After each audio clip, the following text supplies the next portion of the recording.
Hey everyone, welcome back to Corporate Decoder, the place where we decode corporate filings so you don't have to. Today, we're diving into a filing from Blue Owl Technology Income Corp, and let me tell you, this one has a few twists and turns. It's like they're trying to build a financial owl from Lego, and we're here to see if it actually flies. So grab your decoder rings and let's get started. This report is a Form 8K, also called a current report, and it's dated February 25, 2025. Companies use these to announce big news to investors. Think of it as a corporate bat signal, except instead of Batman, we get financial data. The date of the report, February 25, 2025, is when the earliest event happened that they're reporting. First up, we have an unregistered sale of stock. Now, what does unregistered mean? It means they didn't go through all the usual paperwork with the Securities and Exchange Commission, the SEC. It's like selling lemonade without a permit, but on a much, much larger scale. As of February 3, 2025, Blue Owl sold a bunch of Class I common stock shares. These shares went to investment vehicles like little holding companies created just to hold these Blue Owl shares. They did this in what they call a private offering, meaning they sold these shares to a select group of investors, not the general public.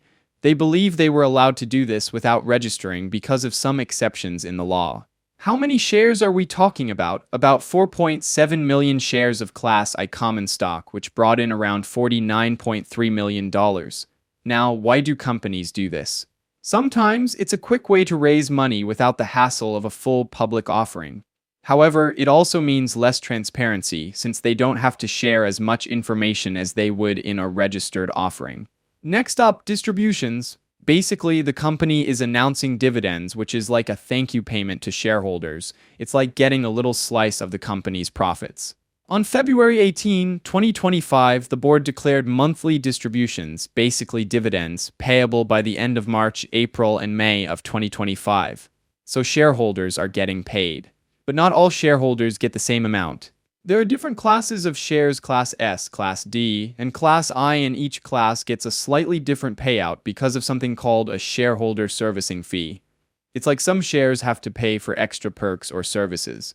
For example, Class S shareholders are getting about $0.74,775 per share, but after a servicing fee, they net only $0.67,253. Class I shareholders, on the other hand, don't have a fee, so they get the full $0.74,775. On top of the monthly payouts, they also declared special distributions payable by the end of April of 2025. It's like a little bonus on top of the regular dividend. Each class of shares gets an extra $0.02 per share, and there are no servicing fees on these special dividends. So everyone gets the full amount. Now let's talk about the offering. The company is offering up to $5 billion in shares through what they call a current offering of Class S, Class D, and Class I common stock. They also had another initial offering for $5 billion, and these two together are called the offering. On top of that, they sold unregistered shares in a private offering. It's like they're running multiple fundraising campaigns at the same time. As of the date of this filing, they've issued a lot of shares. For Class S shares, they've issued about 75.7 million shares for about $781.6 million. Class D shares came in at 2.9 million shares for about $29.8 million. Class I shares in the regular offering accounted for 32.9 million shares for $337.8 million. Now the private offering, that's 214.6 million shares for a whopping $2.19 billion.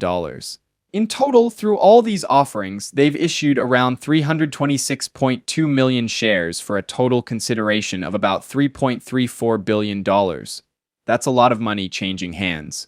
It's worth noting that this includes some initial seed money of $1,000, also about $50 million from entities linked to their advisor.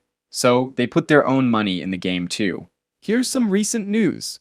In January of 2025, Blue Owl's credit platform closed a big $3.2 billion credit deal as the administrative agent and joint lead arranger. This deal was to support the purchase of Smartsheet, a work management software company, by Blackstone and Vista Equity Partners. It is important to note that this $3.2 billion figure represents the aggregated investment of all participating vehicles, including the company. The actual amount of the company's portion in this will be disclosed in future reports. The company sells its shares on the first business day of each month, and they try to price them based on what they think the net asset value, or NAV, is at the end of the previous month. The offering price for each class of shares as of February 3, 2025 is equal to the NAV per share as of January 31, 2025 plus any sales fees.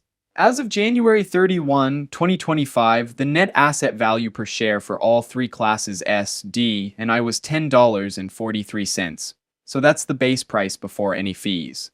The average debt-to-equity ratio for the month ending January 31, 2025 was 0.68x.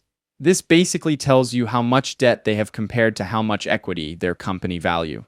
As of January 31, 2025, the company's total debt was about $2.39 billion, out of a total committed debt capacity of about $3.34 billion. So they're using a good chunk of their available credit. A large portion of their debt, 95.6%, is in secured floating rate loans. This means the interest they pay on their debt can change based on market interest rates.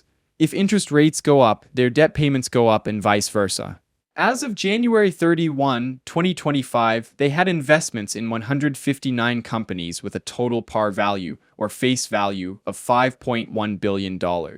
Most of their investments, 90.8%, are in first lien debt. That basically means if the company they invested in goes belly up, they get paid back before almost everyone else. They also have some second lien debt, unsecured debt, preferred equity, and common equity. Like their own debt, most of their investments, 99.1%, are at floating rates. This means the income they get from these investments can change based on interest rates too. The company's portfolio is spread across a bunch of different industries.